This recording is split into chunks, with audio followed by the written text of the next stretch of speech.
That was a lost opportunity there. That's okay. All right. So, we're going to go live here, people. We're going to do it live. There was the banging on the keyboard. All right. So, CoCo Talk, episode 48 is going live in 3, 2.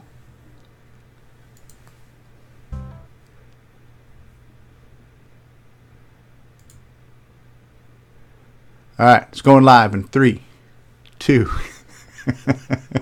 Hi, this is Dale Lear, designer of TRS-80 Color Baseball, and you're listening to CoCo Talk.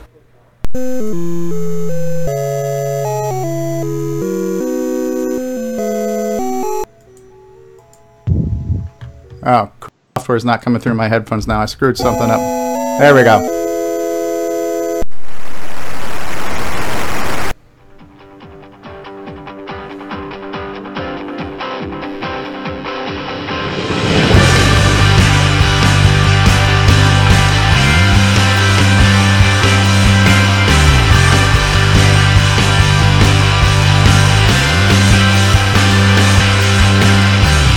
This is CoCo Talk, the nation's leading live talk show featuring the Tandy color computer, with your host, Mr. Gameplay Goodness himself, Stevie Stroh.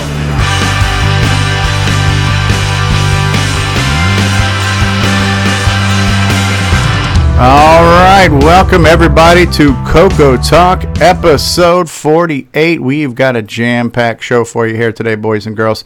The show is jammed so packed that we're going to try to pack this entire show into an entire hour. Yeah.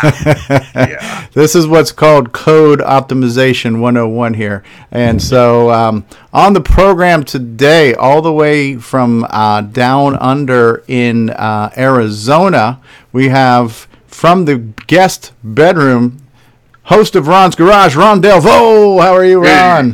Hey, how you doing? The Timberman. We have from whereabouts unknown, David Ladd. Welcome back, David. Hello, everyone. King of enthusiasm there. And joining us once again, you're in California, right, Tim? That's right. Tim Lindner's with us once again. Thanks for being back, Tim. No problem. Hello, everyone. From somewhere in Ohio, we have Jason the Coco Man. Welcome back, Jason. Hey, everybody. From the Great White North, L. Curtis Boyle. Lord Curtis Boyle's with us. Welcome back, Curtis. Hello, everyone, and I just want to say the chance of this being a 1-hour show is roughly about the same as Tandy resurrecting itself and starting to sell a CoCo 4. I've got a hang up button. I'm going to hold it to the hour, and I'm going to hit that hang up button. If we're in mid sentence, I'm hanging up. So we're doing an hour show today, folks. That's our challenge. From sunny Southern California, Mr. Steve Bjork is with us. Hello, Steve. Yeah, it may be sunny, but it's actually kind of cold. I'm wearing a jacket for once. Oh, wow. And from the other down under, the Australian sensation, Nick Marentes is with us. Welcome back, Nick. Good day, everyone. Good day. Looking forward to see if this will actually be a 1-hour show. But yeah, right. There's a lot of doubt in the room on that one. Yes. As if that's going to happen. And last, but certainly not least, we actually have a special guest with us today. Also in Arizona, we have Paul Barton. Welcome to CoCo Talk, Paul. Howdy.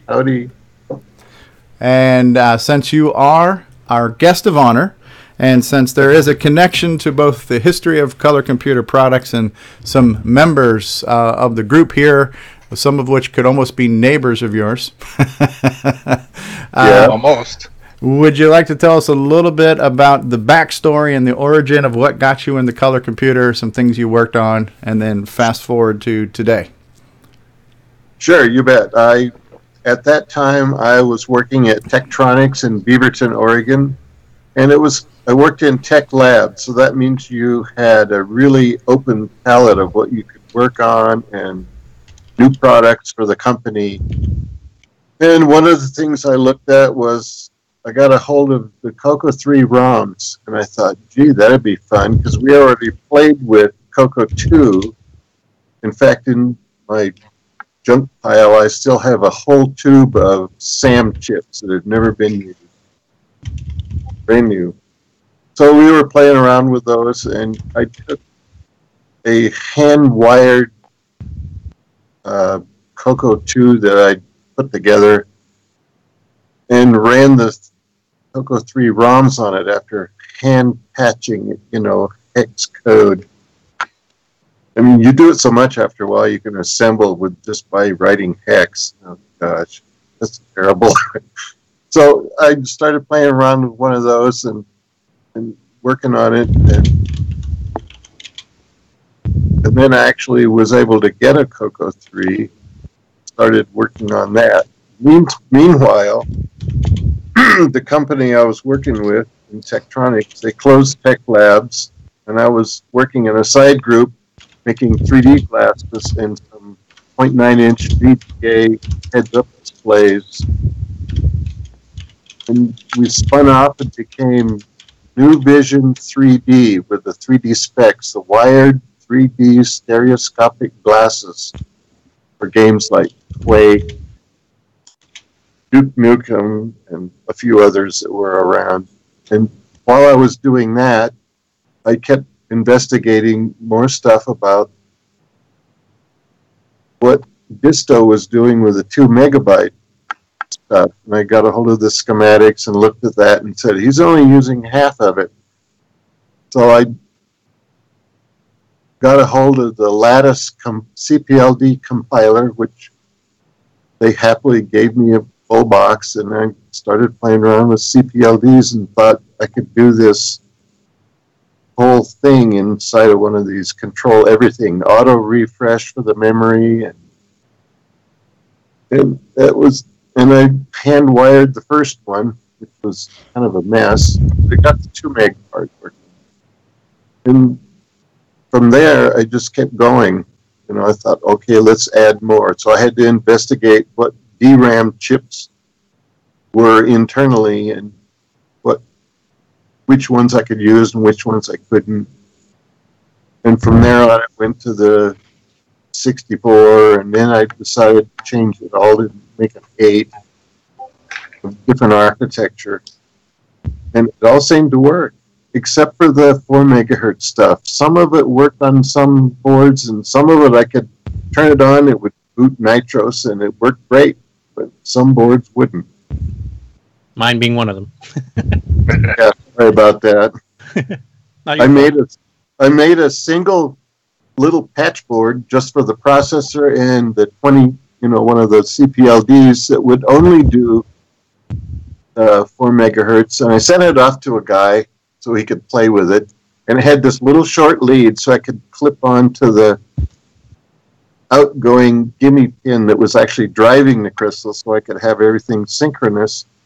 And it came back with this 20-inch wire that they put on it, and I wondered what the heck they were doing with that, because it has to be synchronous. It doesn't work any other way.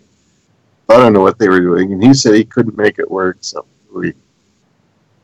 I know Sockmaster tried doing that too, because he had a 4 megahertz upgrade he did on his way back then, but he said the same thing. It didn't work on every CoCo he tried it on either. Right. And that was all TTL, and I thought, the hard part with the CPLD is you couldn't adjust anything. You couldn't tune it.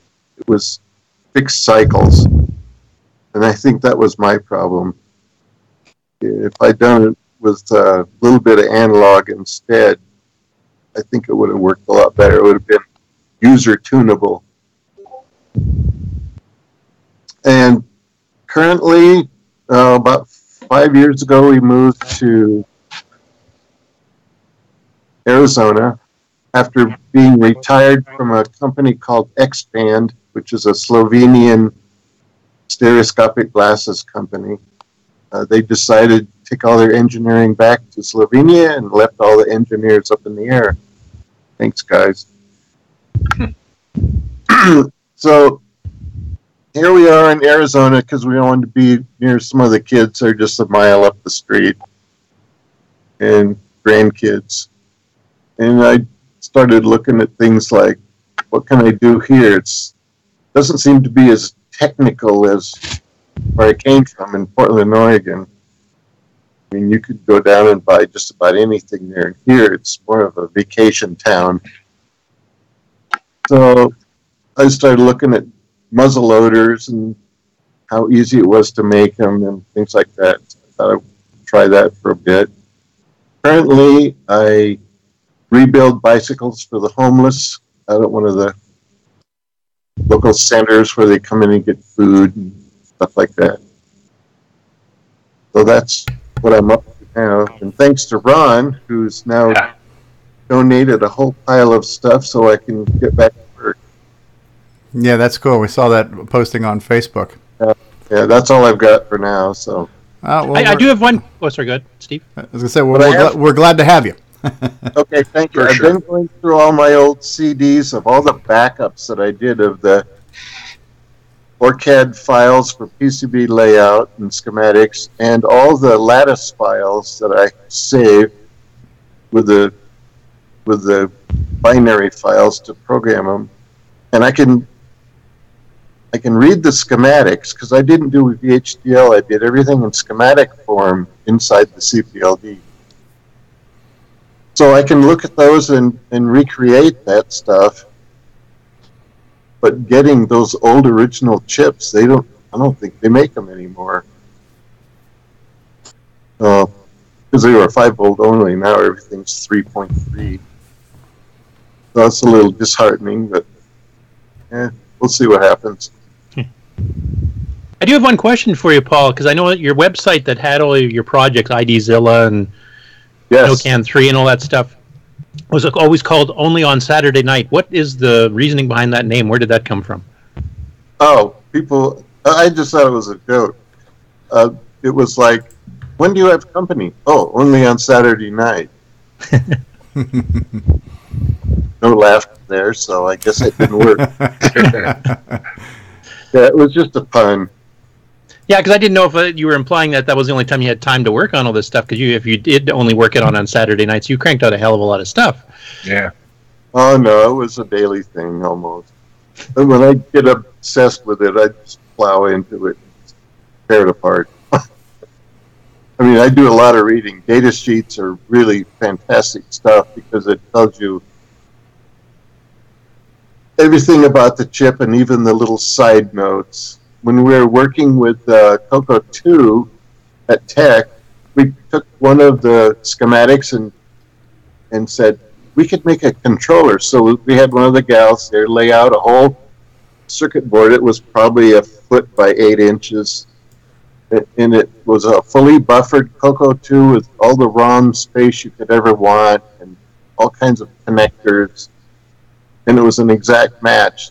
And I looked at that video, and I didn't like the video, so I pulled out the 47 chip and plugged in another board with a whole bunch of really fast comparators, and I don't remember exactly how it worked, but it was a diodes or a resistor string that would pick off the various voltages for YIQ, and I ran those through a PROM, so I could change the colors on the fly. Of whatever mode you were in, I could change the colors. You wanted T mode 4 colors, you could get the other set without having to switch anything. No, that's cool. Then I thought, well, let's do it with a memory chip. And I thought, well, wait a minute, when you turn on a RAM, it's going to be garbage. So I had to patch CoCo 2 ROM so it would go and fill it. And then when you came up, you could have anything you wanted, any color scheme. But that was only a CoCo 2, though. So it was fun to play with, but it didn't seem practical because the edges of every graphic square were fuzzy. They weren't crisp and clean.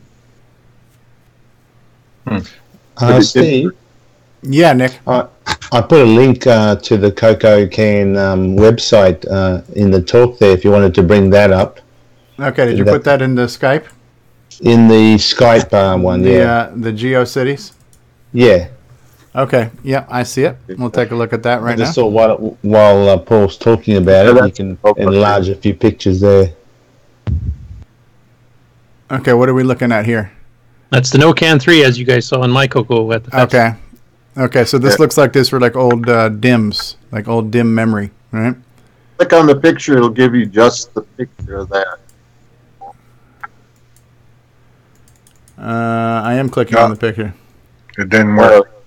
I'll go back one. I'll go back one. Yeah, that's what it does. Okay. Yeah. Okay, so this is the NoCan 3 board that we're looking at here? I imagine. Those two sockets that cross over top of each other, that's where you could get your choice of whether you want a 6551 RS-232 compatible RS-232 chip, or if you want the 16550 buffered serial chip, which you can pick one of two. You couldn't do both at once. You could only use one of that or the 51. Okay. 65. Just in case anybody's wondering what that odd configuration is. And so this was kind of like a super board for the CoCo. Yeah. Yeah. That way you could have either RS-232 chip, but you got to pick which one. And you didn't have to change the board, just plugged in your part. Ah, neat. Neat. And the reason why this was called the NoCan board is because you had to take out the RF can for this so it would fit in the CoCo 3? The pins I chose to push it down into the connectors were a little bit short. So And I just pulled them out. Yeah, and ironically, the first CoCo 3 that I got my hands on when I got back into the hobby a couple of years ago, I bought from Neil Blanchard in Canada, and I believe it originally had a NoCan 3 board because the RF doesn't work on it. And when I ended up changing out the CPU, I noticed there was a couple of solder points on the legs of the pins of the CPU. So was there some type of cross-connect from this memory board that also had to be soldered onto the actual pins of the processor too? No. No? The Maybe that was the disto. Maybe that's what it was. Maybe he went from a NoCan to a disto. Or vice versa. Maybe from a disto to a NoCan. I think people were piggybacking 6309s on top of the 809s and tri-stating the lower chip.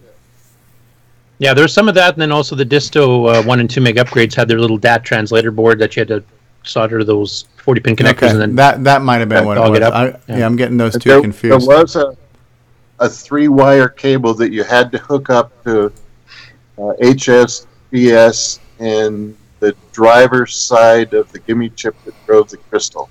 So I had to keep everything in sync. And the reason for the refresh signals was during refresh time, where there was no video, good old CRT technology, I wanted to auto refresh the RAMs. And if you swap RAS and CAS, the chips do it themselves. You don't have to do anything. You don't have to have any counters and addresses or weird stuff. You just swap RAS and CAS and they just go happily refreshing. Very, very cool. Yeah. The freebie. Neat. So, yeah. Well, we're very happy to have you here joining us on CoCo Talk today. We're glad to have you back in the community. Looking forward to hearing more from what you do now that you got real CoCos in your hand. What new types of exploits you might be up to, and who knows? We're ready to start CoCo Fest out here out west now. Yeah, there we go, CoCo Fest Arizona style. Yeah. Let me take a minute here to acknowledge the people we have in the live chat. We've had about 17 or 18 people watching us live right now. So I want to go back to one of the first people who joined us, but Diego was here before we went live saying he was standing by from Uruguay. William Astle is here in the live chat, and you're welcome to join us on Skype, William. Ken Make It is here. Retro Innovations is here. Trolling already. Enjoying this 30 minutes of the show. It's a shame it'll get worse at the half past the hour. So Diego says, I'll do some CoCo coding while I'm waiting. I think I fixed the animation feature from Nick Marentes' sprite editor. Davey Mitchell says air guitar time. That was during when the CoCo Talk intro was playing. Norlander's here. Hey, Norlander, how are you? Grant Leighty is here. Grant's still getting over his kind of pneumonia, bronchitis, hepatitis, all that kind of stuff that he's had going on there. So there's a lot of people saying they don't think we can keep this show to an hour, but we'll But that's the plan, and we're sticking to it. Yeah, and William says he's got too much background noise for Skype to join us right now. So thank you all for being here. We do have a main topic today, and the main topic today is we're going to be talking about Temple of ROM, because Temple of ROM is kind of the buzz this week. But before we get into that, we are going to take a commercial break. We're going to run a commercial or two. So if you need to go potty, whatever you got to do, we'll be back in just a minute with more CoCo Talk. And thank you all for being here. And thank you, Paul, for joining us. And we'll be right back, guys. Welcome. Hello, I am David Ladd, and you are watching CoCo Talk, the nation's leading live CoCo podcast. What's going on, everybody? The original gamer Stevie Stroh here, and I want to talk to you about I'mACoconut.com. If you love the color computer like I love the color computer, then you got to visit I'mACoconut.com, your one-stop shop for all of your Tandy color computer links needs. There you'll find links to blogs and podcasts and project sites and emulators and downloads and groups and communities. If you love the color computer, head on over to I'mACoconut.com. That's IMACoconut.com. Tell them the original gamer Stevie Stroh sent you. Coco forever, people.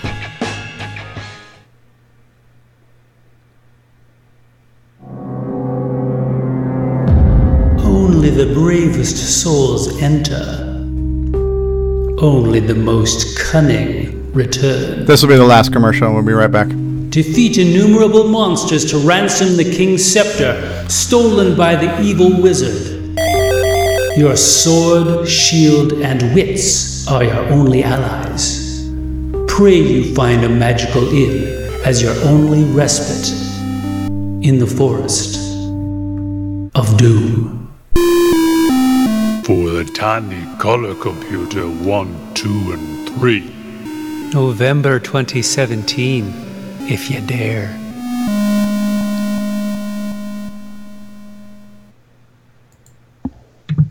And that was a little teaser for Bruce Moore's Forest of Doom game, which we here at CoCo Talk have spent just a few hours playing once or twice.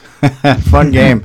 And Grant says, love that game. I should mention, too, that you can get a lot of the new games right now. I have links to all of them on our Retro Swag shop. So and there is, let me zoom in on this real quick. Hold on, Jason. So Jason actually won the second mug. The first mug was won by Paul Viscarelli. And he had an unfair advantage. He got the game before everybody else. And so Jason won the second mug on our live marathon. So this was the Chalice of Bravery, which was pretty cool. And so Forest of Doom is cool in a couple of senses. Number one, you buy an actual physical book. Grant says, screw you, Coco Man. We're not bitter. yeah, there's the book. Yeah. So what was cool about Forest of Doom is you could buy a physical book to play the game, the strategy guide. Nick Marotta has joined us. Hey, guys, it's me, Mario. It's me, Mario. Hey, Nick. So you could buy a physical book, and there was also a physical prize for the winner. So that was pretty unique. And matter of fact, that's going to be one of the things to be voted on for some awards to be handed out at CoCo Fest this year, is some innovative game designing and innovative game kind of deployment, development, dispersals. Marketing, yeah. But getting back to what I was going to say before, and we're going to get right back to the show. The Retro Swag Shop, where you can go to get T-shirts and DVDs and coffee mugs. I've also got links to most of the software. So anybody who has software available online, there's a link to it at 8bit256.com. So there should be a link to Nick Marentes' Popstar Pilot there. Should be a link to Rick Adams' Bomb Threat there. There is a link to Forest of Doom, which takes you to Bruce's site where you can order the book. And there's also a link where you can email Paul Thayer to get Timberman. So for the people who are offering online ordering options for new CoCo software, have all been assimilated on one page on our Retro Swag Shop for your CoCo shopping convenience. And then we have, once again, Vandal White here is helping us out. But we got Popstar Pilot, and we've got Bomb Threat. You know, the packaging, and there's been so many different ways to package software, from the SD cards to CD-ROMs. So it's, and obviously one of Nick Marentes' favorite things, ROM cartridges. So the fact that we can distribute software so many different ways is kind of cool. So that's all there. Glenn Hewlett has just joined us. And yeah, Glenn Hewlett's been working on Defender, which is kind of cool too. Welcome to the live show there, Glenn Hewlett. And so let's talk about the main topic today, which is Temple of ROM, well, actually not one of, but Rick Adams' first entry into CoCo gaming, kind of what put him on the map and put games in our hands. So anyone not familiar with Temple of ROM, it's kind of a top-down dungeon explorer type game, and as Rick has mentioned on his interview, here we go, CoCo Man's showing it to us, so we'll let that run while I talk about it. So yeah, it's this kind of scrolling maze. It was inspired by Adventure for the Atari 2600, but what Rick wanted to do was to have one that scrolled versus just flipped screens. And so that was kind of the impetus for creating this game. And it is, it's one of the games in CoCo history, and it's a fun game. So what's going on with Temple of ROM right now? Well, there's a person who goes by the name of ShareSquid. I forgot his real name, but it's out there. And ShareSquid has taken it upon himself to create a reboot of Temple of ROM using modern technology, and it's going to be kind of like a 3D first-person shooter. And this was teased maybe a year ago. He had put up a blog page for it, which has been on my I'm a Coconut website forever. And originally it was talking about kind of what he wanted to do, but now he's actually got some things to show, and there's a demo video, which I am going to show. So let's go ahead, and we're going to cue the demo video. So let me switch screens here real quick. Sorry, Jason, I'm going to cut you off now. So, and we're going to hear it firsthand. And this is kind of a work in progress. And we're going to see what the return to ROM will possibly look like. The final product might look completely different, but this is all developmental footage, so check this out. Hello, I'm ShareSquid. What's return to ROM? Well, this is my attempt to share with you the magic of playing Temple of ROM as a child back in the early 80s. You see, when my parents would watch me playing, they saw simplified blue mazes and basically this labyrinth on the screen, but they didn't realize that to me, it was 3D in my mind.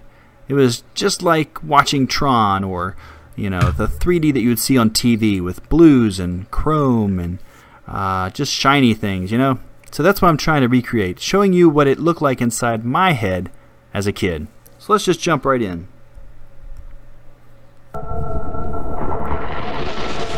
Now, the original game started with a pan of the map of the labyrinth. The camera would pan around, but now you see it's 3D. So, recreating that intro.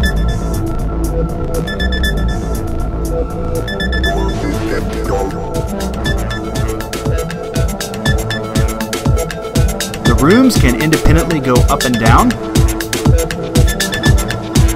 This will be a key feature later on in the game. It's an important part of the game.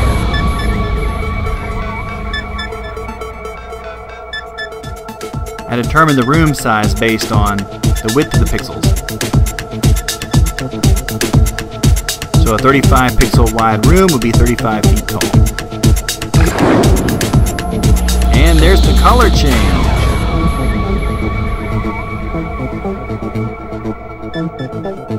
See, the original TRS-80, depending on which AC cycle you hit when you turn it on, it would either be a red palette or a blue palette.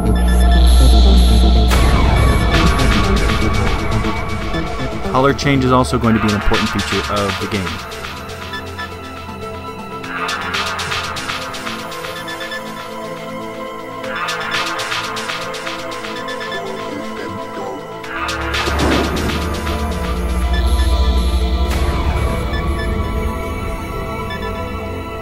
The great thing about this intro is the camera and the color change and the walls growing and shrinking are on different cycles. Different subroutines, which means you can watch 20 minutes and it will never be the same. I have watched this intro for longer than I'd like to admit. It's a little hypnotizing after a while.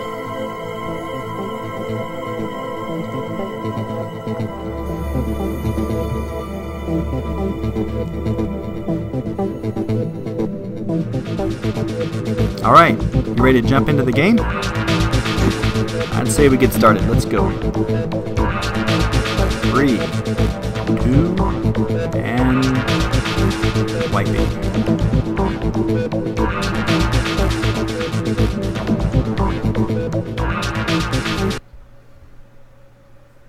Alright.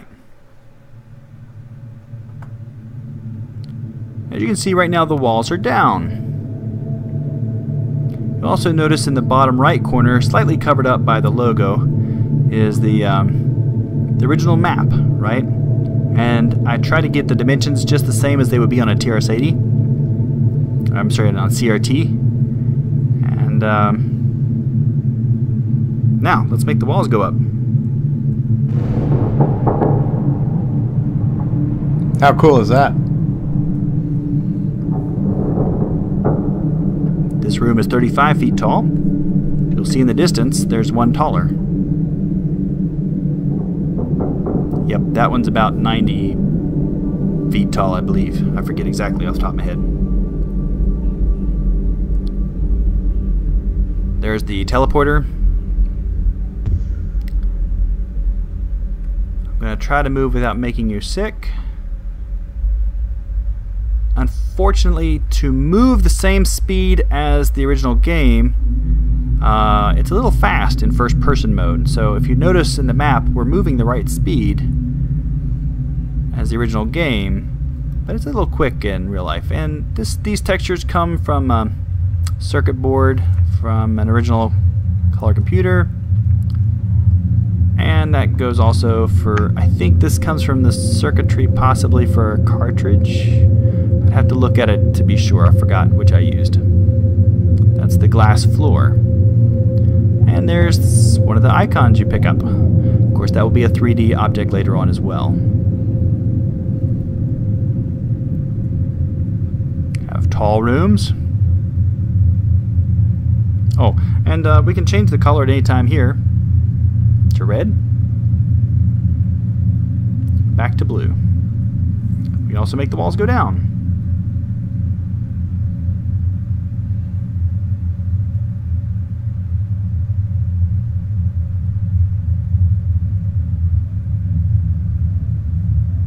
That's like the holding down the fire button hack where you can walk outside of the walls.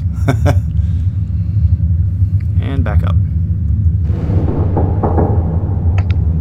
I like the fact his textures are actual circuit boards from real CoCos. That's cool. Yeah, that is pretty cool. I like the lighting and reflections on them too. This isn't bad for just a 4K CoCo. The decorations on the walls right now are just literally there as placeholders. We'll have to send him some schematics from the NoCan 3. You can put that as another texture in there. Oh, yeah, we've got those.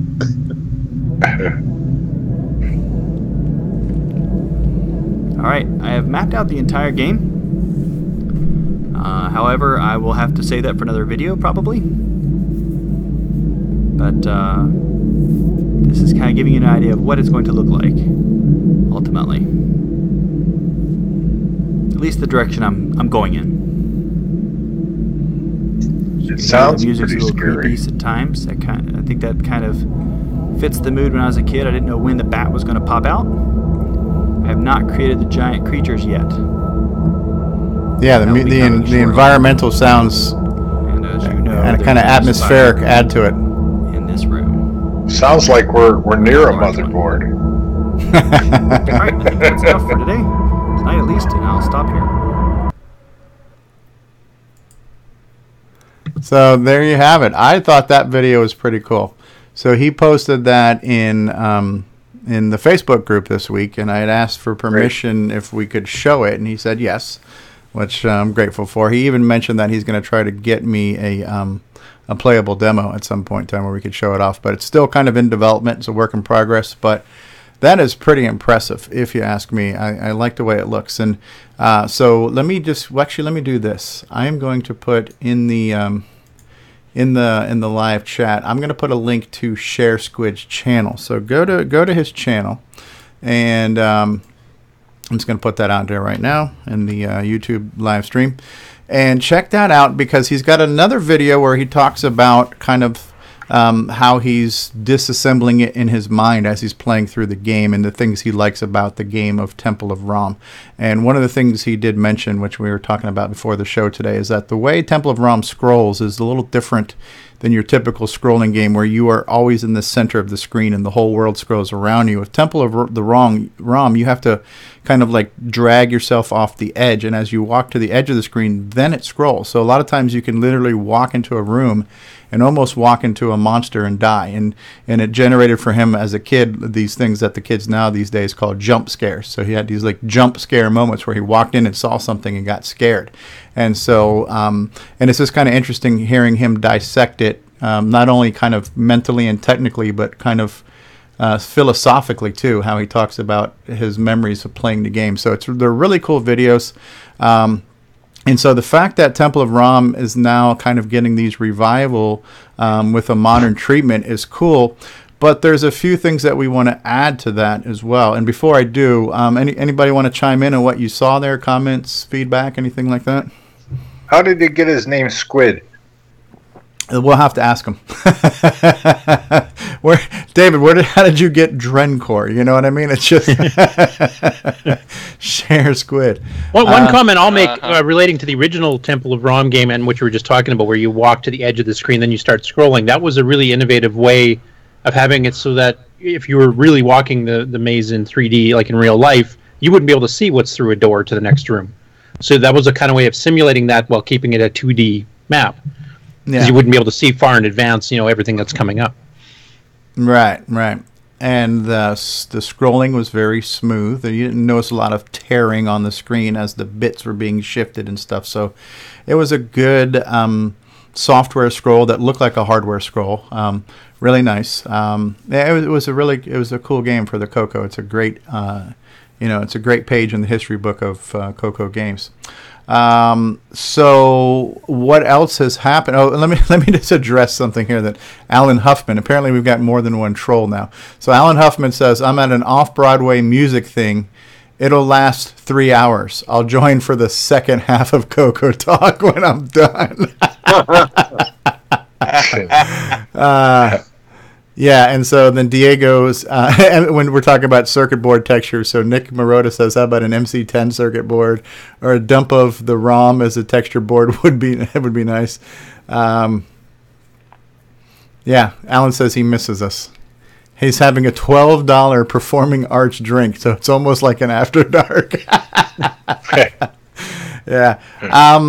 So Temple of ROM is a cool game, and as some of you are aware, Rick Adams recently went through this kind of recreating of a game he made that he lost the source code to, and that was Bomb Threat, and we kind of that whole thing evolved through CoCo Talk. So Rick recreated a game that he lost the source code to, and that's now a new game that's available. Well, we now have the potential for this to happen again because the source code of Temple of ROM has been delivered back to the hands of Rick Adams, the original author. So our very own William Astle, who creates LW Tools and LWSM, the cross-compiling stuff, and who is the person who disassembled Dungeons of Daggerath and ported that to run on a floppy disk.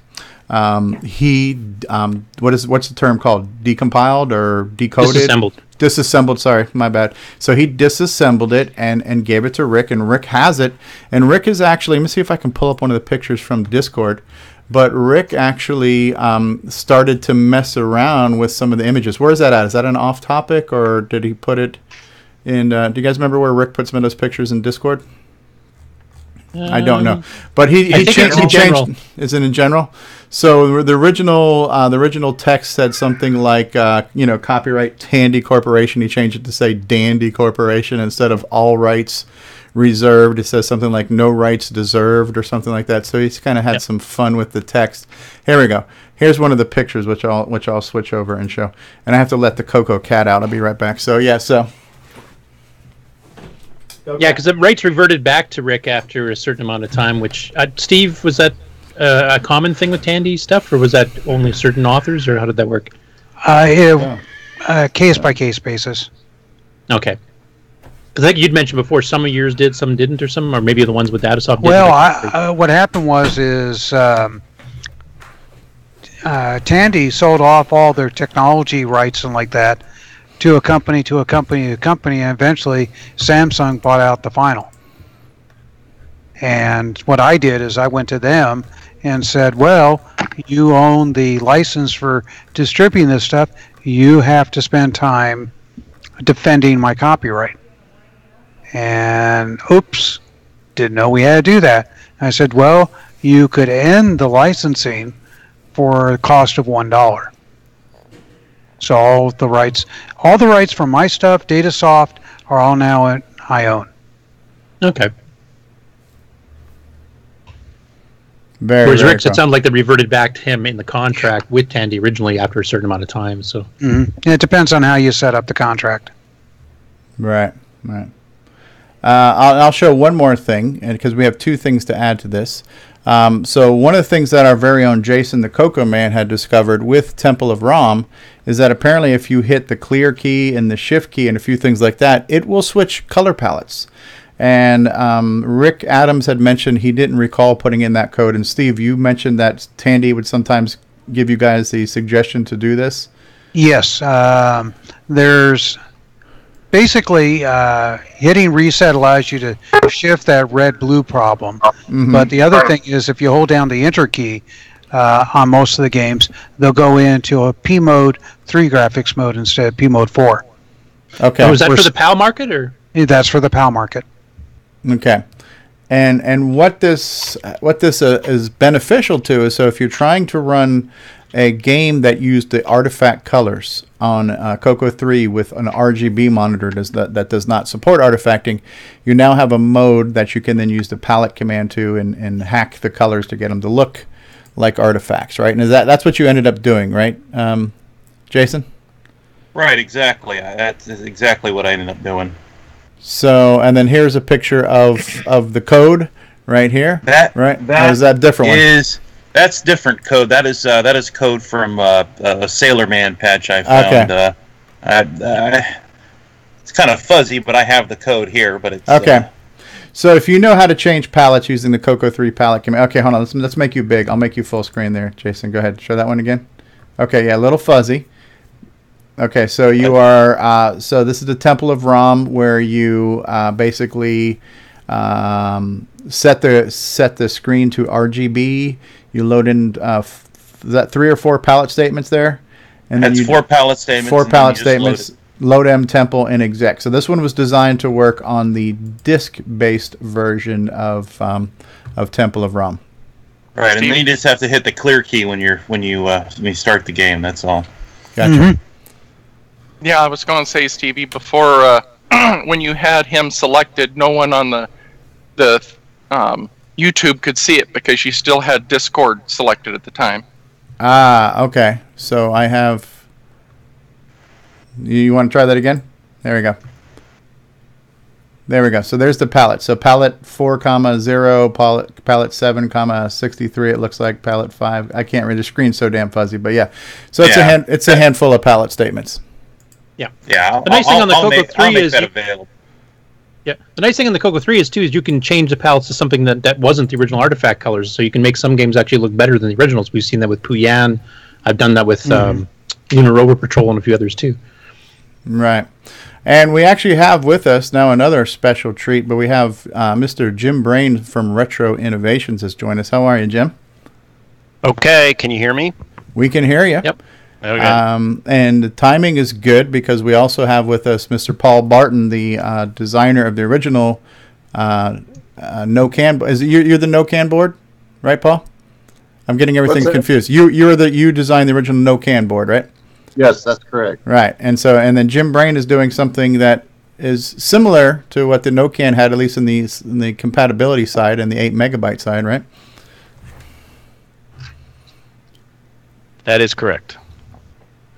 So there you have it. Jim, Paul, Jim. And where does he send the royalty checks to, Paul?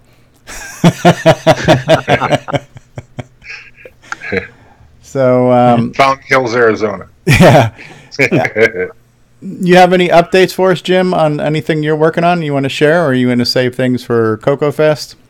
Well, I just saw we're less than 60 days away, so I think probably best to just kind of store it up until we get to CoCo Fest, but hopefully it'll be a fun and exciting CoCo Fest. What happens at CoCo Fest ends up on CoCo Talk. So, it is less than 60 days away. Exactly how much do we have to bring in our wallet to satisfy our desires? More than you could imagine. Yeah.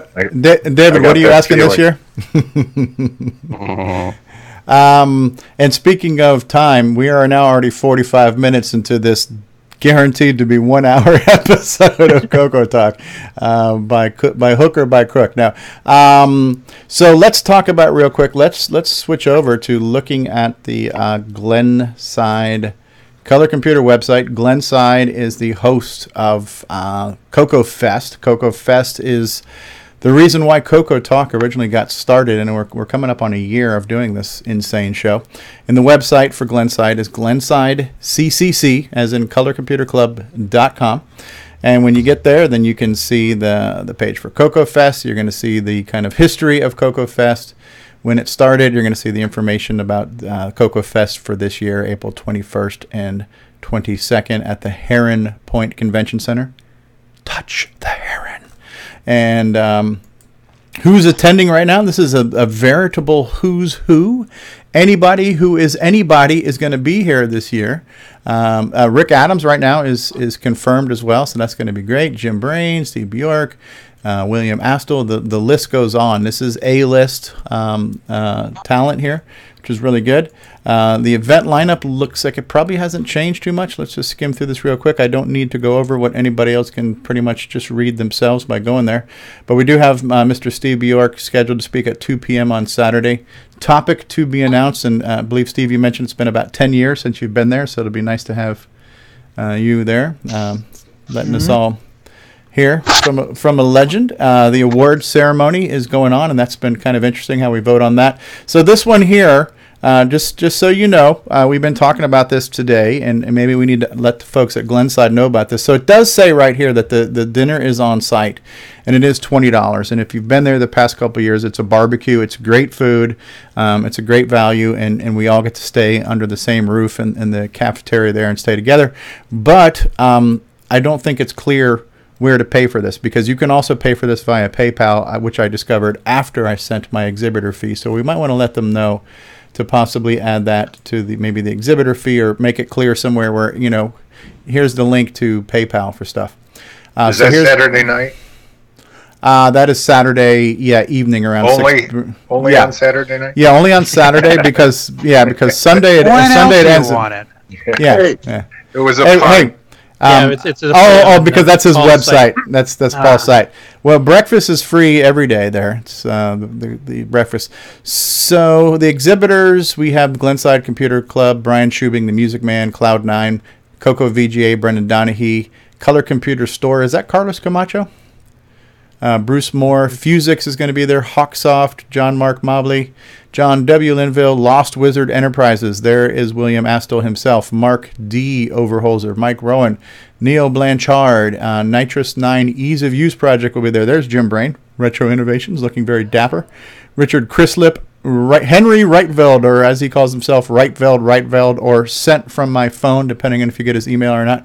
I will be there. Sub Etha Software will be there, and who knows who else is going to be there. So we are less than 60 days away from CoCo Fest, and I'm definitely looking forward to it. I just want to say that Jim Brain in that picture looks way overdressed for a CoCo Fest. I'm trying to improve the lot, so. It ain't gonna raise the bar. So just speaking of what, so I'll just share a personal story because it's been 30 seconds. So last night we were supposed to do a father-daughter dance, and we went to my daughter's school, and you guys have probably heard about some of the shootings in Florida. Well, there was a code red at my daughter's school. It turned out to be a false alarm, but they thought they saw something. They locked the school down. So when we got there, we couldn't go to the dance last night. But she was wearing a dress. I had a nice collared shirt. We were all dressed up. So we ended up going to IHOP, and we were the best dressed two people at IHOP having breakfast for dinner. Did you dance to some of the music that was piped in? No. So we didn't have it. But there might have been some of Alan's music too, Alan Huffman. So Yeah, where are we? Where's the live chat? Here's the live chat. Yeah, so Grant says, I'm buying dinner Sunday night. Yes. Yeah, actually, yeah, it'll be interesting to see where we go Sunday.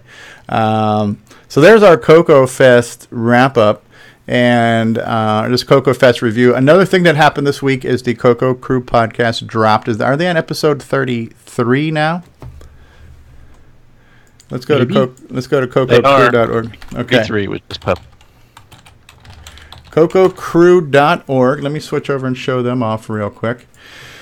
So, yeah, they are on episode 33. I have not had time to listen to it yet. I've been querying my comrades, and a lot of people said they've got started. I don't know everybody who's finished, but there is a significant amount of news. And what is nice about the CoCo Crew podcast is you can look at the show notes and know exactly when certain segments start within the program if you want to skip through. So you can kind of know where they are. Kind of know. Okay. Yeah. So where each block is. So yeah, I was honored to be mentioned in there because of the WeFax stuff that I posted. Yeah. Cool. So yeah, Ron Delvaux is there. Mm-hmm. Then we got to a feedback section where this one I thought was funny. I did read the show notes. That's about as far as I got in here. But last week they must have done a mock emergency broadcasting commercial, which I don't exactly remember, but so this guy here says, the last CoCo Crew podcasts include a really annoying EAS simulation. That, for a number of reasons, is just stupid and not funny. Podcast good, EAS simulation is bad. Annoyance factor high, especially for those working in broadcasting. Why ruin an otherwise stellar podcast? Dave Fulton. So apparently somebody peed in somebody's Wheaties, right? So Joel Huey. Do you guys know Joel? I know the name. I think that's how you pronounce his name. Okay. You guys familiar with him? Because I've only seen his name on Facebook. I don't know. Yeah, he was active on the CoCo list back when Paul was on them too. The OS9 list and the CoCo list. So he's been active for a while. Okay. So I look forward to that. A tech segment is going to talk about the Infocom Z interpreter. There's been a lot of that coming back and forth going around. This looks like a new segment here, the OS9 corner. Boise's doing that. He was actually he mentioned the fact that we're talking about the ease of use project for OS9. He says OS9 isn't that hard to figure out. So now he's going to do a series on explaining different parts of OS9, how they work, and some of the terminology that's being used, and also just in general how a more modern operating system works. So this segment was on modules and how memory modules work. Okay, but it's going to be an ongoing series. Nice. And then Neil's Corner is talking about internet bulletin board systems, which is we've all been talking about lately. Alan Huffman's been showing this off. There's been talks about how to do it on not only on a real CoCo, but like on the DEC Nano CoCo on a chips and things like that. So, yeah. So very cool. So we got that going on. So hopefully by next week, our homework assignment will be to finish listening to the CoCo Crew podcast and everybody share their 2 cents on that. So how do we do this week? Are we doing good on our 1 hour show? We got 8 minutes left. Just enough time for why did they do that? There we go. We have why did Tandy do that? So hold on just a second here. Thank you, Steve Bjork, for reminding me. You done cracking open that ice there, Ron? It's good and plenty. Sounds like one of those ice trays that you're like cracking. No, we're going to have to save the drinks for tonight. Yes, yeah. So since we're doing a short show today, and hello to 20 viewers right now. Yeah. Yes, we are limiting it to an hour today, Nick, because we want to see if we can actually do it. But we will probably do an After Dark tonight, so stay tuned for that. After Dark is usually around 8 p.m. or 9 p.m. So After Dark will probably take place on the CoCo Talk Facebook page, and stay tuned for that. We're also contemplating doing a Temple of ROM live marathon where Jason and I can go head to head and see who can get the furthest, get the most treasures, and who can swear at each other the most while consuming alcoholic beverages. So that is also a possibility. We'll also have Good and Plenty right in front of the microphone for providing that good Foley. Did you bring enough to share? I have it. And Ken says it will be Jason. Well, the gauntlet has been laid down. All right. Well, Alan Huffman is not here, but his music lives with us. So let's switch over to the little infographic, which was produced by who did this one? Nick, you did this one, right? Yes, I did. You did the graphic for Why Did They Do That? And Alan Huffman gave us the nice jingle here. Tell me why did Tandy do that? All right, so this week on Why Did They Do That, the question is? Well, I think, have you got anything to put in there, Steve? I have a backup one. Well, let Steve go on. I've got a backup topic, which we can use next week, but let Steve go on. Curtis, why don't you go ahead and say it? You do it so well. Well, basically, I was wondering why did Tandy not have third-party hardware and software in the Radio Shack stores? Because I think sales would have been much better. The computer would have looked a lot more impressive. And that's not just CoCo, that's their entire lines of stuff. Because there was a lot of much better, say, games, for example. If you had like Donkey King and Sailor Man and that kind of stuff in stores, I think they would have sold a lot better. They had, can I just say this one thing? They had Rainbow in my local Radio Shack, which was kind of third party, wasn't it? Kind of. When was that, though? Because I remember they did start putting in Rainbow cards, subscription cards in the CoCo 3 cases, but nothing before that. Huh. Well, they had it for quite a while in the one I used to go to in Toledo, Ohio. Anyway. I wonder if that was something that was just for that store, because I don't remember that being in other stores. The other thing, too, is that store a franchise or a company-owned? Yeah, hard to say. I don't know. Yeah, the franchise ones had a bit more loose rules to have to follow. So it probably is suffer. I mean, my view of the answer is, did they do it with anything else? Right? Everything in there was realistic or Archer or so unless they could figure out a way to brand the software with an Archer or realistic or some sort of name that they controlled, they didn't seem to have anything in their stores that wasn't Radio Shack branded.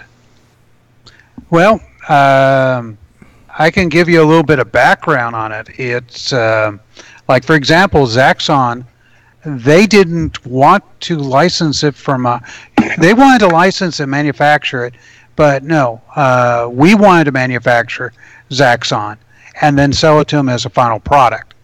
And the reason why they gave it is their idea of the way Tandy is set up is it manufactures and sells the product to the stores. They don't give a damn what the stores do as far as making money. Their concern with making money is what they can do and manufacture and sell to their stores. So it all has an idea of where they're trying to generate profit. So if they buy a product from the outside and then sell it to the store, they make very little bit of money on the shipment of that product in. But when they manufacture it, they make the lion's share of the product, and they're able to make more money. This is the way it was set up across the company. So that's the reason why third-party stuff did not show up that much. And when you did see something that was third-party, like, for example, Super Pitfall or Arkanoid or these other products that were like licensed from Activision, they were actually manufactured by Tandy and sold in the stores. Yeah, and I noticed their licensing once the CoCo 3 came out, and maybe that was coincidental with the Tandy 1000 series as well. They started doing a lot more third-party licenses. There was barely any for the CoCo 1 and 2. There was basically, Poltergeist, Zaxxon, and Puyan. Yep. That was pretty well it. And those games were actually fully licensed games. They weren't knockoffs. Mm-hmm. And Tandy's lawyers would not allow them to sell knockoffs because they were too afraid of being sued. Well, they did have some, but I guess they were a bit more loose. And I was like, Polaris is obviously Missile Command, for example. But it had enough changes in there. They weren't too much worried about it.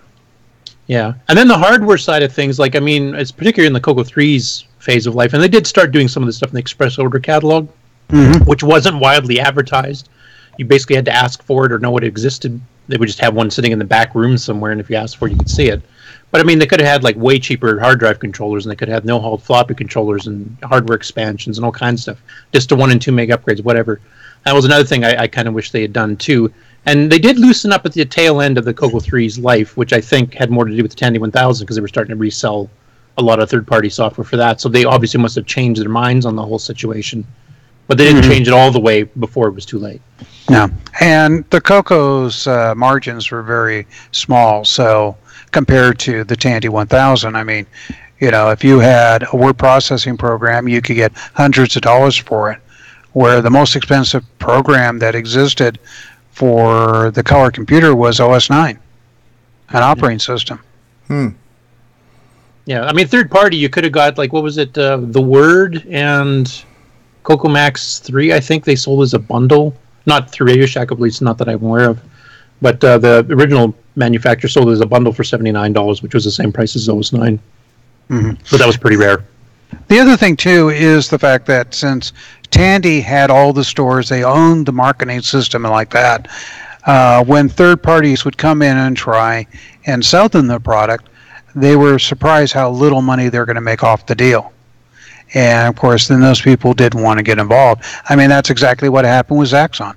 We're paying a lot of monies for that royalty, and they didn't want it. And the only reason why eventually Radio Shack did sell Zaxxon is one of the higher-ups in the company went to Comdex and saw the game and asked Barry Thompson, don't we have a deal with Datasoft?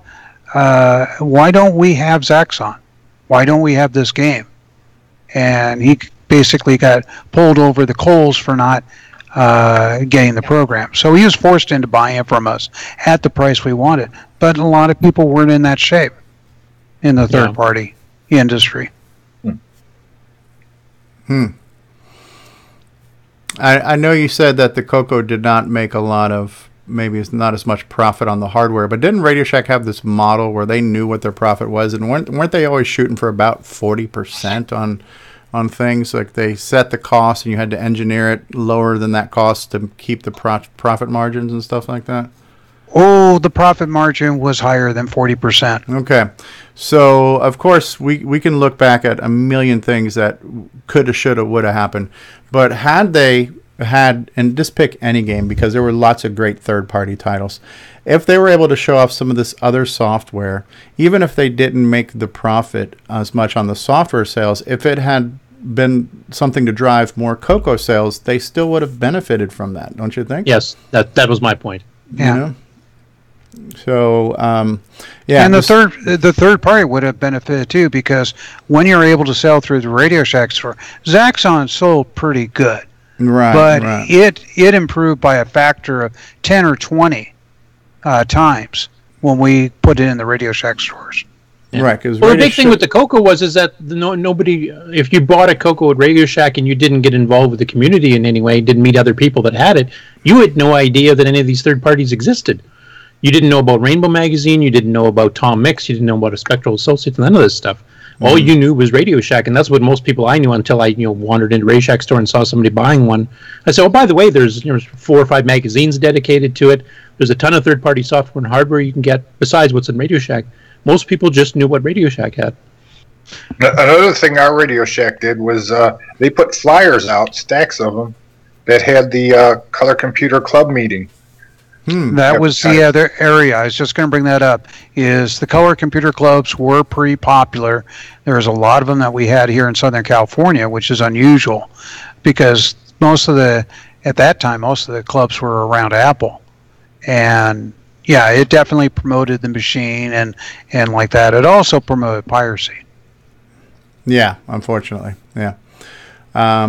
Yeah, just think about that. If Radio Shack, when Radio Shack first started selling the TRS-80, there was something like 6,000 stores because that was the first production run of the TRS-80 Model 1, right? 5,000-6,000 units. What did they end up growing to? Obviously they had to have gotten to like 10,000, 15,000 stores more. No, not quite that high. It depends if you include Intertan stores, like we include Canada and Australia and yeah. Typically, the number I kept hearing was 7,000. Oh, really? Yeah. That was a U.S. base, yeah. Okay. Yeah. There was more McDonald's. No, there was more Radio Shack stores than McDonald's at the time of the CoCo. Oh, at the time, yeah. Not now. But just think what that would have done for everybody. It would have been a win-win-win, because more CoCos would have been sold. The third parties would have gotten more sales, which would have helped compensate the developers, which would have probably motivated and inspired more products. And then the consumers would have won too, because as we're talking to some of these people, you're hearing, what they made or didn't make or how much they lost because of different situations. And if 6,000 more outlets existed other than the 4 magazines for these products, and even if only 1 copy to each store was sold of each product, those numbers would have really helped the CoCo, the software companies, and the consumers, And one more element that I wanted to bring in too is, believe it or not, they considered their sales marketing. And if they did something that it got other stores other than Radio Shack stores interested in selling products for what they sold, they shied away from that because they wanted their Tandy customers to stay only with the Tandy stores and buy the only Tandy products and make more money. They didn't care about trying to support the Byte stores down the street or the other computer outlets. Yeah. Because they made no money off of those. Mm-hmm. Yeah. We had a computer, the one Radio Shack we had in Rochester had a computer training place attached to it, and sometimes the manager of the store would open up that area because it had tables and chairs and stuff to machine language class in the evenings on once a week or something, which I thought was pretty cool. Yeah. Well, the managers are always trying to come up with ways to drive up business, and a lot of times those ways got shot down by upper management. So you'll see a program come in, you say, this is great, they're teaching us assembly. And then it's gone 3 months later because management heard that they were doing this. Yeah. One thing I wanted to mention, too, is, there was third-party software stores that sold for, Ataris and, Amigas and everything else, too, Commodore, whatever. And they would sell for all these different platforms. And TRS-80 stuff very rarely got sold in those stores, I think because they didn't want to compete with Radio Shack, plus I'm assuming Radio Shack put some pressure on them not to sell stuff for theirs. So the catch-22 was there was a third-party software available. There were stores that were used to selling third-party that weren't owned by a particular company or it had to be enabled by a particular company to exist. But I don't think the TRS-80 lines ever really got into that. So we had a robust third-party market. It was completely based on magazine ads, and there wasn't any stores to really carry them. We had a couple stores here in Saskatoon that at the very beginning of the CoCo's life, I think up to about 82, 83, did carry a couple of, just as an experiment, some CoCo programs and some TRC Model 1.3 programs, but they didn't continue on with that because sales were pretty small, and I think that we're getting pressure from Radio Shack, no, we sell TRS-80 stuff, you don't. Now, Datasoft was part of a triad, which was they had a retail store, they had some chips they market for memory and like that, plus they wrote the software. So they're looking at 3 different avenues of the computer industry to make money off of. And what was interesting, their retail store never sold the third-party version of Zaxxon. And you'd think we would. But what it was is that store did not want to carry any Tandy-related products because they had too many stores around them that sold those products. And they never had people coming in the store inquiring about any CoCo-related products, too.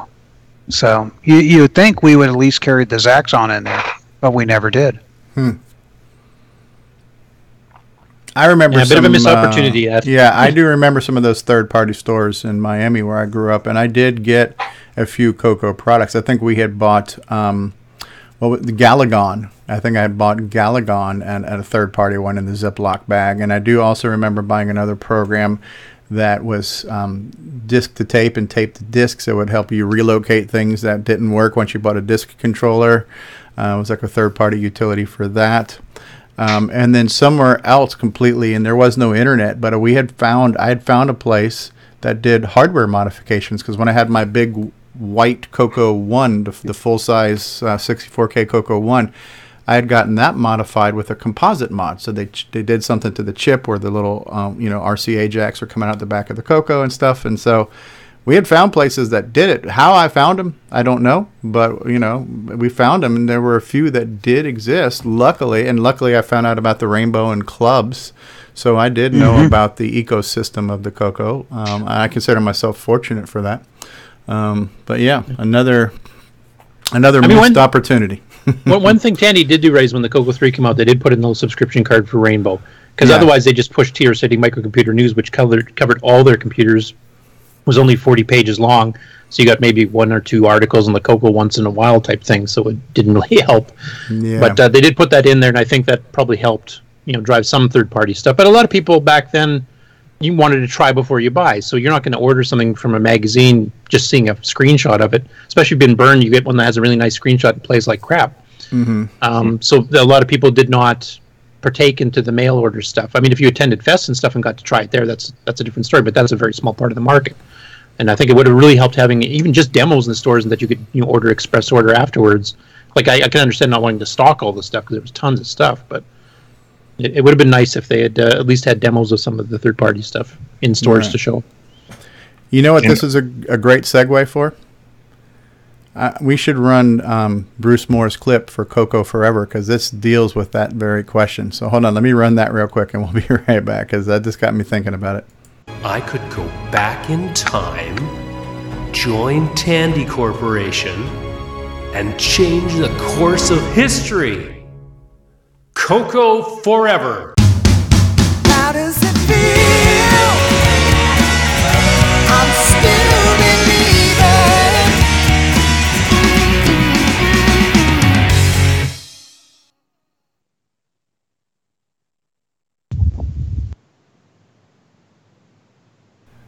That is what Bruce is teasing on his new project that we don't know too much about yet. What if you could go back in time, work at Tandy Corporation, and change the course of history forever?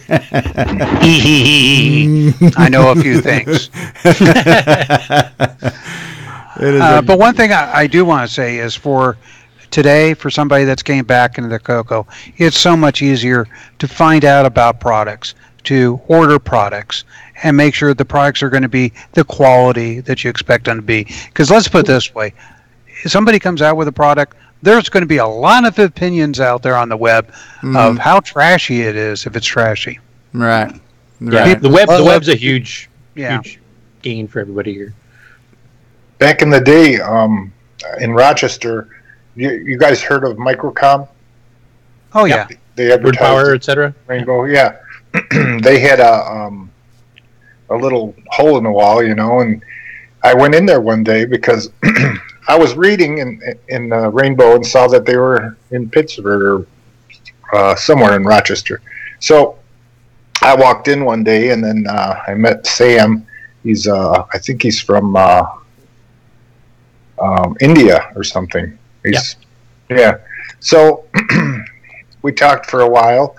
I bought a couple of things, and then he told me he was moving, and I was able to sell him some signs for his new building, which was cool.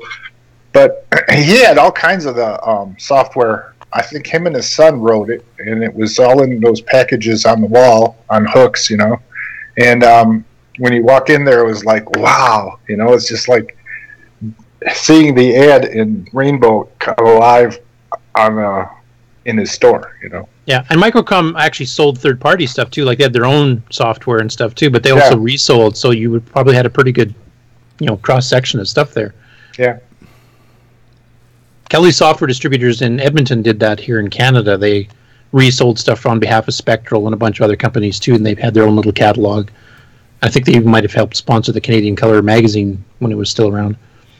Not only that, but they also, if you had a CoCo problem, a hardware problem, you could bring it to him, and he knew how to fix it. And that happened organically too. And I see Jim Brain was putting something in the live chat too. Like at some point in time, they fired all the people who knew about CBs and ham radios and got a bunch of talking idiots in the stores. But there were people, like I was the kid who hung out at Radio Shack. I hung out at Radio Shack for 6 years. I started hanging out when I was 12 years old there, and I had been around that tech. I had owned that computer for over 6 years of my life, used it every day of my life. So by the time they hired me when I was about 18 at Radio Shack, I was literally a subject matter expert. And that just happened organically. And I think a lot of the people that worked there were very knowledgeable in different areas. Like you would have the one audio expert, and you would have the one who knew about all the resistors and circuits and stuff. And, I was the computer geek that knew all about the CoCo and Tandy 1000. So you had this kind of army of qualified salespeople. And that changed because later on, Radio Shack was just a store in the mall, and like Jim put so eloquently, just talking idiots are working there. No, they weren't just a store in the mall; they were the cell phone store in the mall, and that's what they focused on was the cell phone. Because in the beginning, when you sold a cell phone, you made a royalty off the person's contract, so every month Radio Shack was seeing big checks from Verizon and from whoever Sprint was selling the stuff. Yeah. I mean, it was just immense what they were making off of it. And then everything started dropping in price, and they weren't making the money they were used to. And guess what? They went bankrupt. Mm-hmm. Ron's crying. All right. Well, we are 15 minutes past the 1 hour goal, but I still think a 1 hour and 15-minute show is still a short show for us. So, but we've got a lot more to talk about, so maybe we'll get a second show tonight. So for those of you who want more CoCo Talk, and you got to have more cowbell, make sure you are subscribing to the CoCo Talk page on Facebook. It's facebook.com/CoCoTalk. If you go to CoCoTalk.live, there's links to everything. And maybe we'll do another one. I would guess that maybe 8 p.m. Florida time might be. Oh, wait a second here. We cannot leave without the immortal Rick Adams has just joined us. Hey, Rick.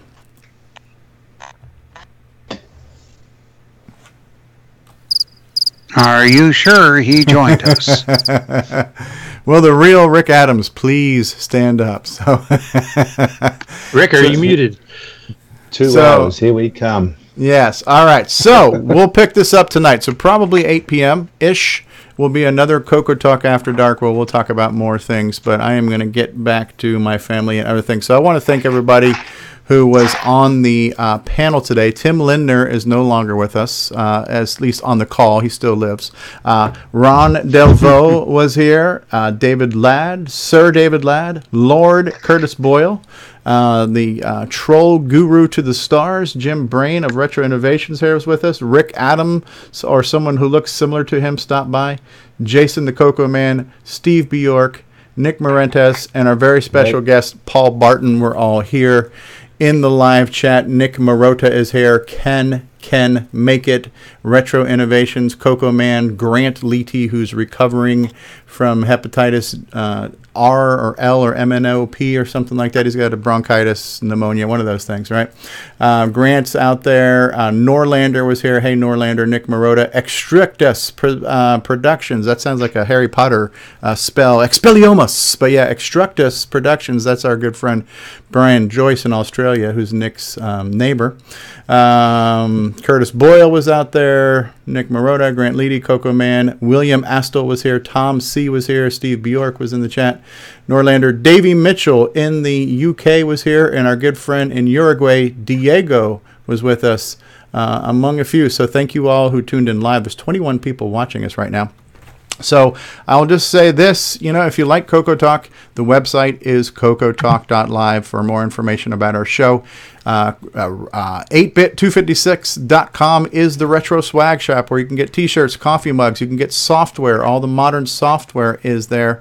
And that's it. So CoCo forever. Anything you guys want to say goodbye to? Well, Rick was still, he was texting in Discord here. He was still trying to get things going to talk here or say something, but I'm not sure. All right, well, maybe he'll join us tonight. Disney Saints fan is here. Disney Saints fan is one of our patrons, too, so thank you, Disney Saints fan. I am. There he is, Rick Adams, ladies and gentlemen. Just in time to close it down, right? Just in time. Correct. So, well, Rick, the topic today, the subject today was Temple of ROM. So we talked about the return to ROM. We showed the video. We talked about how you are now have your hands on the source code and are diabolically manipulating it to serve your purposes. Right. Anything else you want to share with us regarding Temple of ROM, or would you like to save it for another time? I know you haven't had a lot of time to mess with it. We're not going to have a lot of time to talk about it because the call is closing down. Well, you're here. We'll make time for you. You're a big celebrity. We'll make time for you. There's not a whole lot to. There's not a whole lot to say. There, the disassembly is. It doesn't have like any comments or anything. It's very cryptic. So it's like when I want to change something, I got to figure out where is the code that does that and how does it work. And I have to figure all that out, and it's a big puzzle. And but I've managed to change a few things. So I found all the text, and I, changed the copyright message to say, license to Tandy Corporation, no rights reserved. I'll be taking that out because it's not licensed to Tandy anymore. Right. But actually, the license reverted back to me, so so I can sell Temple of ROM Mark II at CoCoFest if I want. That'd be cool. Is that a hint? It could be. I'm looking into how I can, what things I would add to it. Right now, I'm just adding. If you have like an RGB monitor, I want it to work on that because I have one and it doesn't work on it until I change it. So I changed it. You're not going to put ads in there, are you? No. The CoCo TALK. Oh my God! Right in the beginning. One room will have a big bomb threat picture on it. My bomb threat. Temple of Doom. Come right in there. Temple of ROM brought to you by Bomb Threat. Only on Saturday night. Only on Saturday night, yes. I'm happy to say that putting ads in it is not something that occurred to me. Yes. But it's occurred to Temple of ROM running in the background there, I see. Because you'd mentioned when we interviewed you about Temple of ROM that you would add some additions that you were originally planning for it, but you were restricted by the 4K ROM size and time and everything else. So it'd be kind of interesting to see you flesh it out to its original spec. Well, a lot of what I wanted to do back then, I think about it now and it's like, it's not really practical. It was just sort of wild ideas that I had. One of them I could do. Some of the rooms were supposed to have these cannons that shot at you, and I could do that.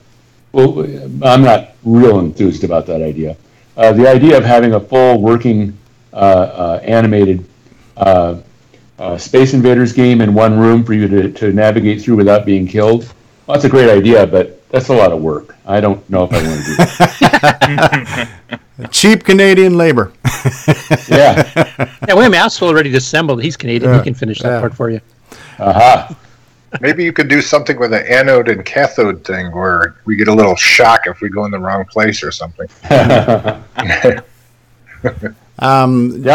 the lower right of the maze, there was a section with a lot of little tiny rooms and very narrow corridors connecting them. Yeah. And I called that the catacombs.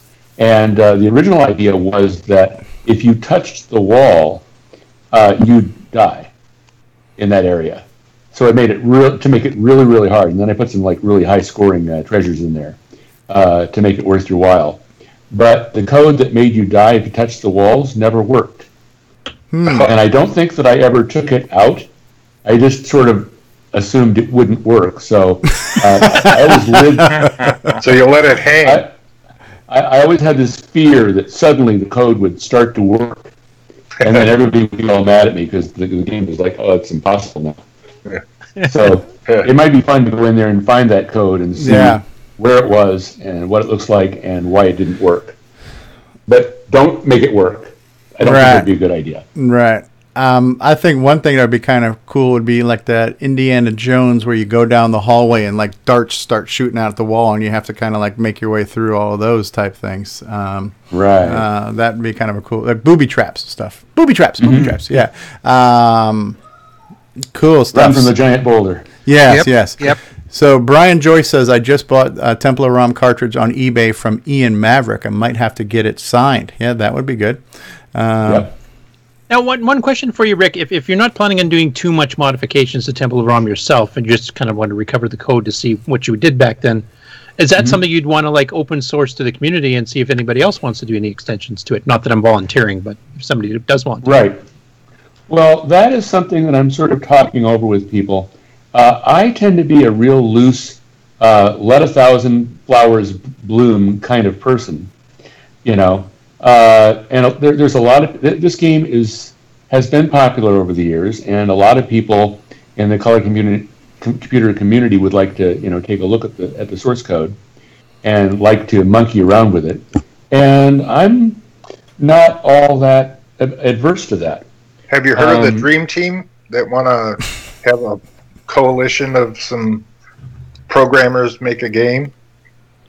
Yeah, I'm not really on board with that.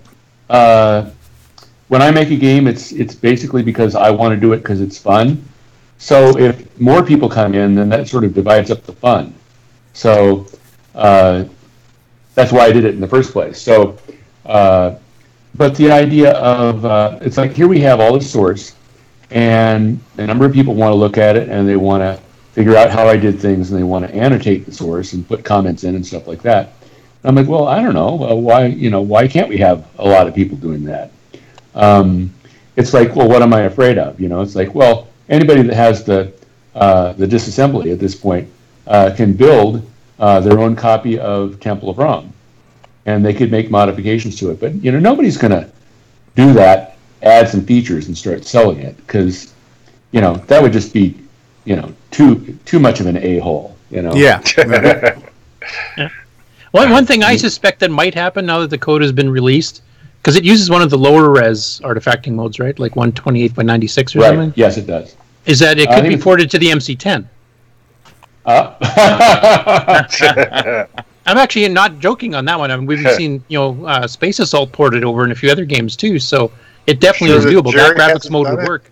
Are you sure Jerry hasn't done it already? Yeah. Well, he didn't have the source before this, so. Yeah. Or Darren Atkins.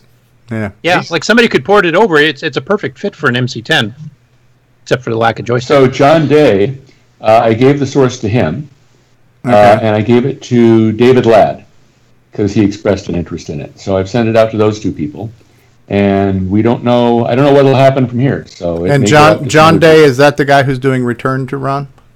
Yeah. Okay. So he wants to. That's he wants Squid. it because he wants to port it to. I think he said the Vectrix. The Vectrix, yeah, which is also 6809 based. Ah, okay. Vectrix, is that like? Does it have a vector display? Yes, it's a tall one. It's got a tall vector display on it. Yeah. Ooh. It was the only vector displayed commercial home game system. Mm-hmm. Interesting. And a decent sound chip too. Oh wow! Yeah. It would be super easy for that system. Mm-hmm. Well, that sounds great. Just think about it. You have a display that you don't have to constantly redraw to scroll because the thing is constantly just drawing it once, and then it's a vector. Yep. Right. No weird line calcs like you were working with on some of your games there. Hey, just tell it. You've got another game that you did that would be perfect for the Vectrix. Could you imagine that one over there? Huh?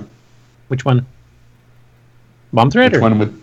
Bomb Thread would work. Like that. Of course, another game that somebody else, I guess, did was Dungeons of Daggerth.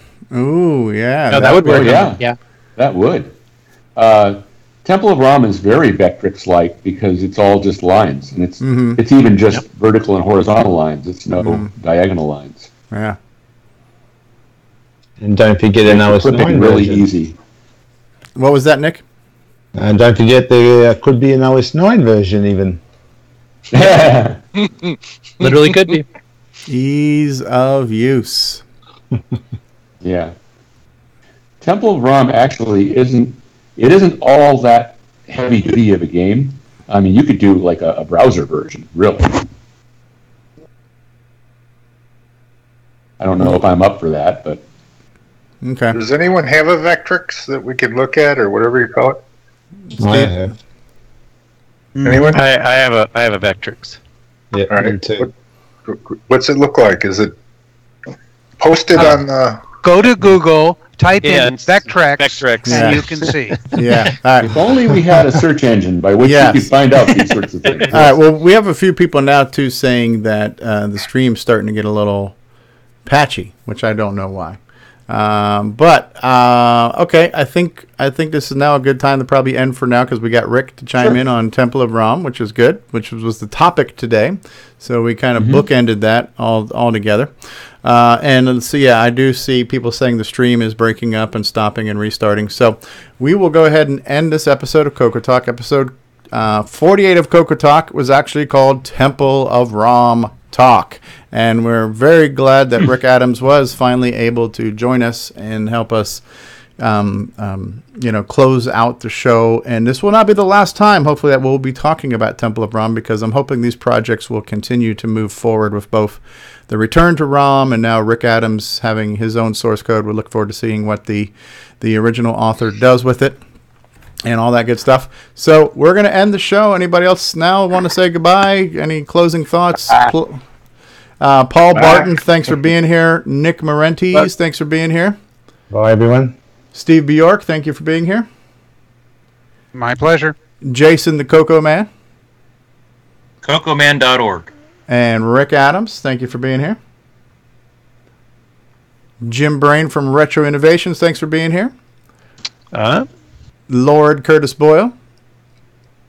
Thank you, everyone. Sir David Ladd. Thank you, everyone. And last but not least, Rendezvous! Yes, sir. CoCoUniverse.com. CoCoUniverse.com. CoCoUniverse.com. And we'll see you tonight on CoCo Talk After Dark sometime or another. Jim, what's the best part of the show? The best part is the closing credits. There we you guys go. aren't talking. There we go. The best part of the show is coming up right now.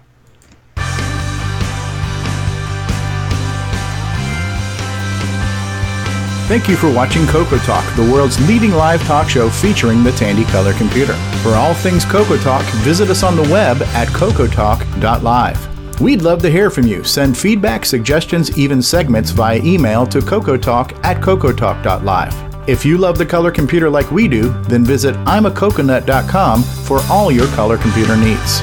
Consider supporting the show with a purchase of merchandise from our retro swag shop at 8bit256.com.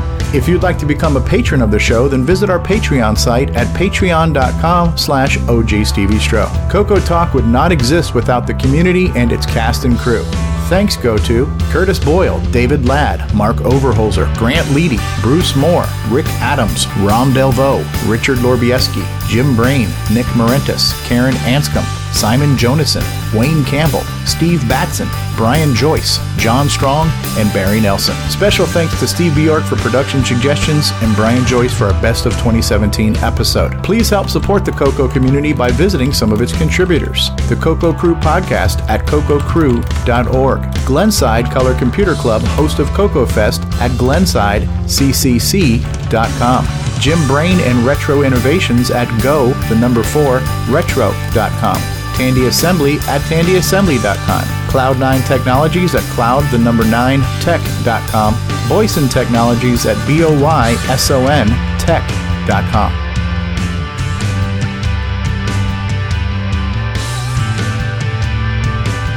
Yeah, the trolling continues in the live chat. So, yeah.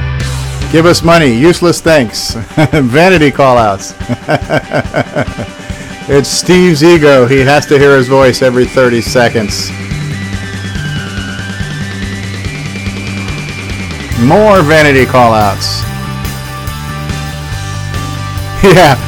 And Brian Joyce says the stream is good right at the end. We saved the bandwidth for the best part of the show, Brian. Get ready for that high note. Yeah! Oh, I had you guys muted. I couldn't hear a word you said.